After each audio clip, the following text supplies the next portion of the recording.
That helps a lot. So my name's Heidi. I'm the camping department manager here at Fin and Feather.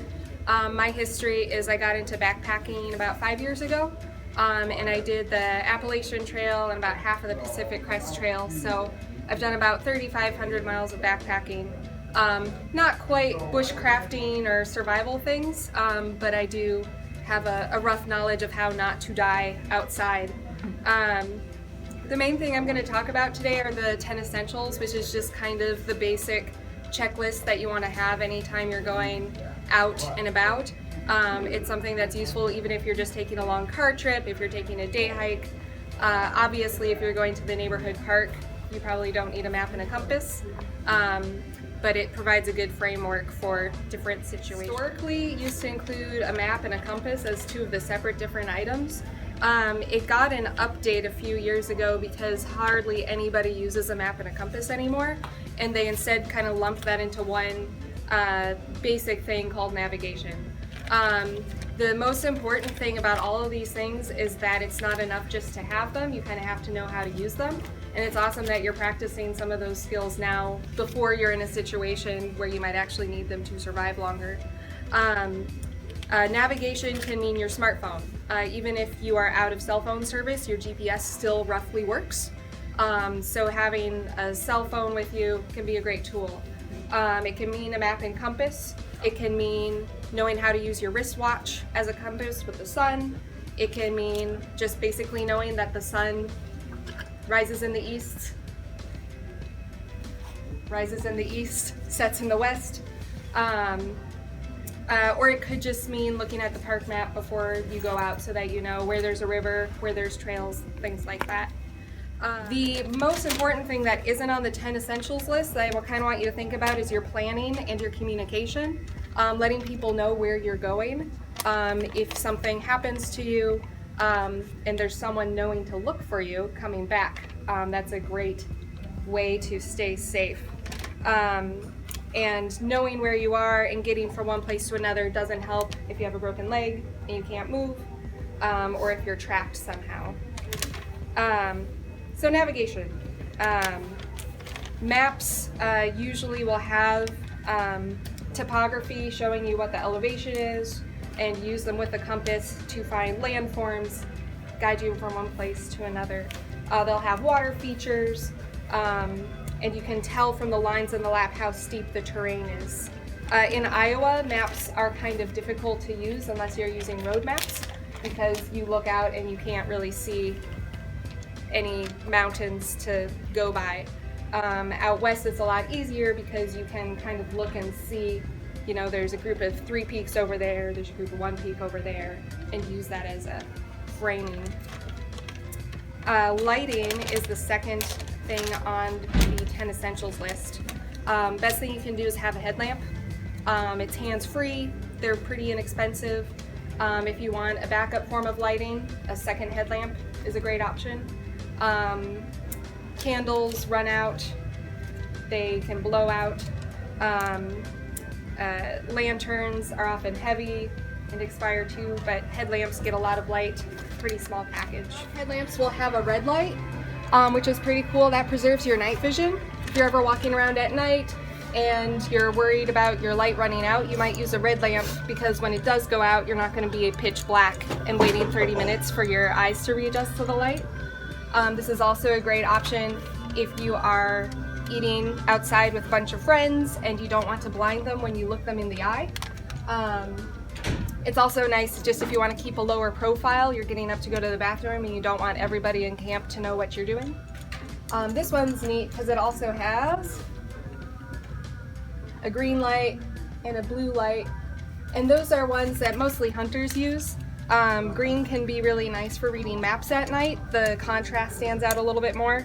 And blue is used for blood tracking. I haven't done that before, but I hear that it works. And they have a hybrid function now too. Yeah, it's kind of neat. They have a battery pack if you want to recharge it. And a lot of people carry around the battery packs for your phones anyway, so that can be a nice way to have that power with you. The third of the 10 essentials is sun protection, which doesn't sound very exciting, but if you are out in the heat, That can literally be the difference between life or death. Heat stroke is no joke. It causes brain damage without that much time. If you get a bad sunburn, that dehydrates you, it puts you in pain, it disorients you, and it leaves you vulnerable to getting infections in your skin. So having sunscreen or a long sleeved, lightweight button-up shirt just to throw the sun off, a hat, sunglasses, all of those things are going to keep you comfortable, but they're also going to keep you safe out there. Kind of along with that, your first aid kits. It can be as simple as just throwing a little thing in your bag, but you also want to tailor it to your needs. If anybody is diabetic, if you have allergy medications, if you're allergic to bee stings, anything that if you don't take a medication you feel badly, you probably want to have a couple of doses, if not a couple of days worth of that in your bag if you're going out, especially in an area you're not familiar with. First aid kits, you'll have your Band-Aids, you'll have your antiseptic wipes. The really in-depth ones might also have butterfly bandages, splints, gauze. Most of the time, your first aid kit is just going to be used for little scrapes, and it also works really well for repairing your gear if you get it snagged on things. Sewing up a jacket, safety pinning something back together, attaching your backpack strap back to your backpack. So kind of along the first aid sun protection line, this isn't on the 10 essentials, but I think that it is overlooked a lot of times. What animal do you think you should worry the most about outside? Anybody. Mosquitoes and ticks. Ticks and mosquitoes are kind of in the same vein. So all of those animals can definitely do damage. Mice will, and raccoons. I actually had a raccoon steal my hiking partner's food bag in the middle of the night once, and ate about $20 worth of food. And luckily we were close enough to a town we were able to get food, but that was potentially a very uncomfortable couple of days of hiking. Chew through your food bag, and they can spread the plague in some areas. I think chipmunks carry the plague a lot out west. Bear attacks are very scary, and you obviously want to let bears know that you're there, but statistically speaking, you don't really have to worry about bears, especially here in Iowa. Ticks and mosquitoes have the ability to transmit life-altering diseases. Lyme disease is prevalent in the Midwest, and it is a huge deal, especially if it isn't diagnosed carefully. So checking yourself after you're outside is imperative. Wearing insect repellent, or again, long sleeves to keep them off of you is really important. It's not just itchiness. It can be a really big deal. There's two main chemicals that insect repellents use, and then there's a third one that you can use to treat your clothing. Permethrin is the clothing option, and that is something that some clothes come with it. Have you ever seen the insect shield? But that gives you an extra barrier so that things aren't landing on your shirt and biting through the weave. It's the same chemical that's in your dog's flea and tick preventative. So it does a pretty good job of keeping them off you. If they do land on you, it messes with their brain and kills them, so that's great. In your topical repellents, DEET has been around forever, and then picaridin is a newer one. Picaridin is becoming more and more popular. If you do use DEET, remember that it melts plastics. So if you wear glasses, if you have DEET on your hands, it can potentially mar the surface of your glasses. If you have a bear canister that's made out of rigid plastic, it can melt through that. Ziploc bags, it will melt through that. And synthetic materials like rain jackets can get melted by that too. So you can still use it, you just want to make sure it dries before you're using technical materials like that. Picaridin is newer, but it has less odor and it doesn't damage your gear. So that's a really nice thing if you're ever out on a backpacking camping trip. Let's see, we're down to 4. 5 on the 10 essentials list is a knife. Do you guys have your own knives? Or kind of looking around for them? We actually made our own knives. Oh, cool. So did you like get the blades and build a handle around it, or did you? We made a full tang blade. We got the steel, we cut it out, and then we shaped it, and then sharpened it, heat treated it, tempered it, and then most of us took wood and epoxied it to the handle, and then shaped the handle, and some of us just had the full tang with paracord wrapped around for the handle. That is very cool. Did you work with a blacksmith, or was it? Well, I'm the shop teacher at the school. Oh, okay, so you have the materials. We have the stuff. Yeah. Cool. Yeah, it was. I thought it was fun. Yeah. Yep. The knives that you use, full tang is great because if you're doing any wood processing, the knife's under a lot of stress, and a knife isn't as useful if the blade is separate from the handle. And the type of knife you want to bring varies a lot depending on. So, for example, you know, if you're going out bushwhacking and you just want to go out in the wilderness for a week to see if you can live off the land, having something with a really thick tang, full tang, just heavy duty knife is going to give you a lot of power to work with wood and not worry about it breaking. A steel that has a really good toughness and strength so it's not going to chip when you use it, and also something that has good edge retention so that you're not sharpening it all the time. If you are out there and you're using your knife a lot, you probably want to bring a pocket sharpener just to be on the safe side. But this is going to be, you know, something that's larger and good for that type of trip. When I go backpacking,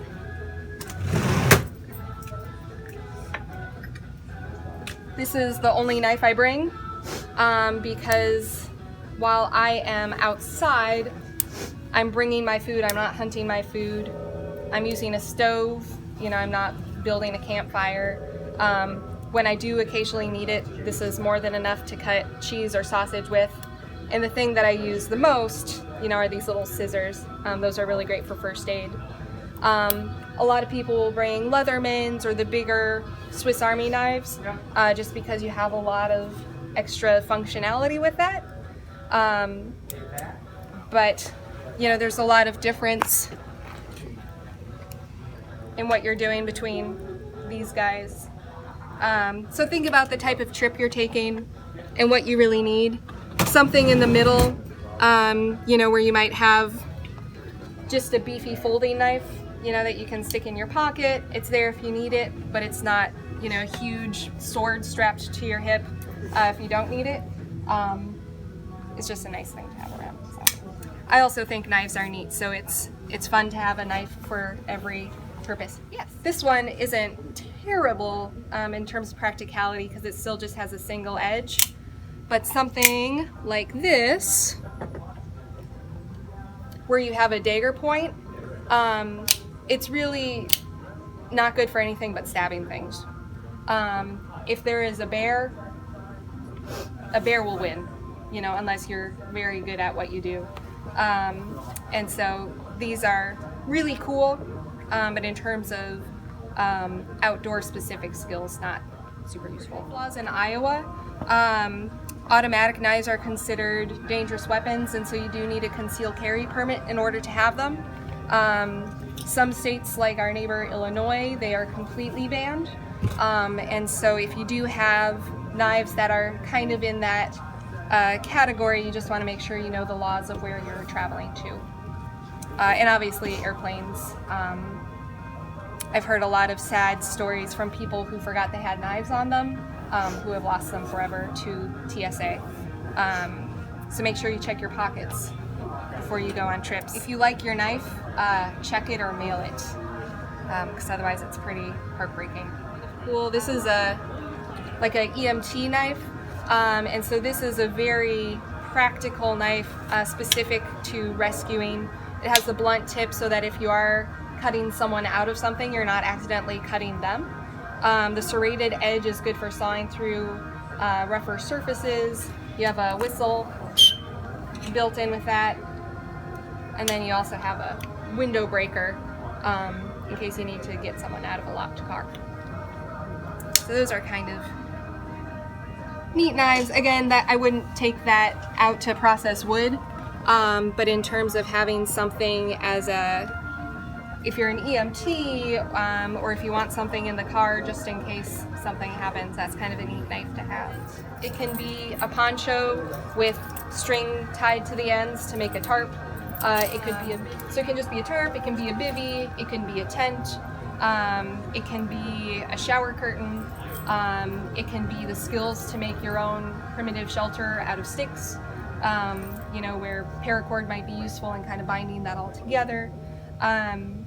But that anytime that you accidentally have to stay out overnight, staying dry and staying warm is going to keep you alive longer and maybe let you get a little bit of sleep.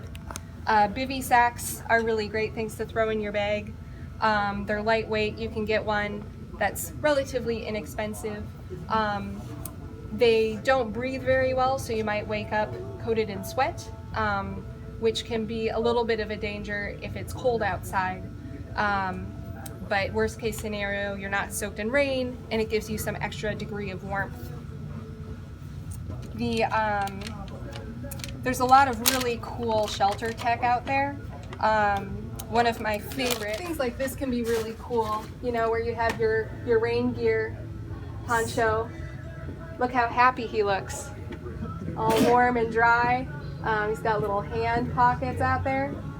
But if you have a stick or a cord to hang from a tree or a trekking pole, that turns into a pyramid shelter where you have 360 protection from everything. This weighs less than a pound, and things like that, again, can change being outside overnight from being miserable to being kind of fun and exciting. Flat tarps work great. Have you guys done shelter building? Yes. So you've done like the different pitches of tarps and things like that. Flat tarps and square tarps can be really fun to play around with the different shapes you can make. And they're a lot cheaper than, shelter specific to this, but depending on how often you are out and about and how excited you get by tents, there's a lot of different things to choose from. With the backpacking technology, the fabrics and the poles are so light that you can even carry a 2-person tent that weighs 2 pounds. And so there's a lot that you can do, whether you're camping or just out for a day hike, that can be there just in case you need it. The last 3 are just extras. Extra clothes, extra food, extra water. Extra food can just be like a candy bar. Paydays and Snickers have peanuts in them, they have protein, they have fat, they have sugar. If you are out longer and you're really hungry, that can give you the energy, the motivation, and a nice little sugar kick to get you back to your car or to get through a tough climb, things like that. You can do without food a lot longer than you can do without water, but not being hungry and having energy to get from one place to another makes a huge difference. Backpacking meals are really nice if you're planning on eating out there, but in terms of your day-to-day, having something that won't spoil and that you don't have to cook is a really great idea to have. Extra water bottles are great, but considering where you are and then thinking about if you need something to treat the water is a good way to be prepared in that respect. If you're ever hiking in the desert where there's no water at all, you want to bring more water than you think you're going to need. Whether you're going to need it or if you run into someone else that needs it. Water is absolutely essential for life, and can't say enough how important that is to think about how long you're going to be out and then packing more of it. Here in Iowa, I would almost treat it like the desert because I don't think drinking the water in this state is super safe. The rivers have a lot of farm runoff and a lot of chemicals and a lot of poop, and that is a recipe for getting very sick, and getting sick is going to leave you dehydrated and potentially in worse shape than you would be if you were just a little bit thirsty.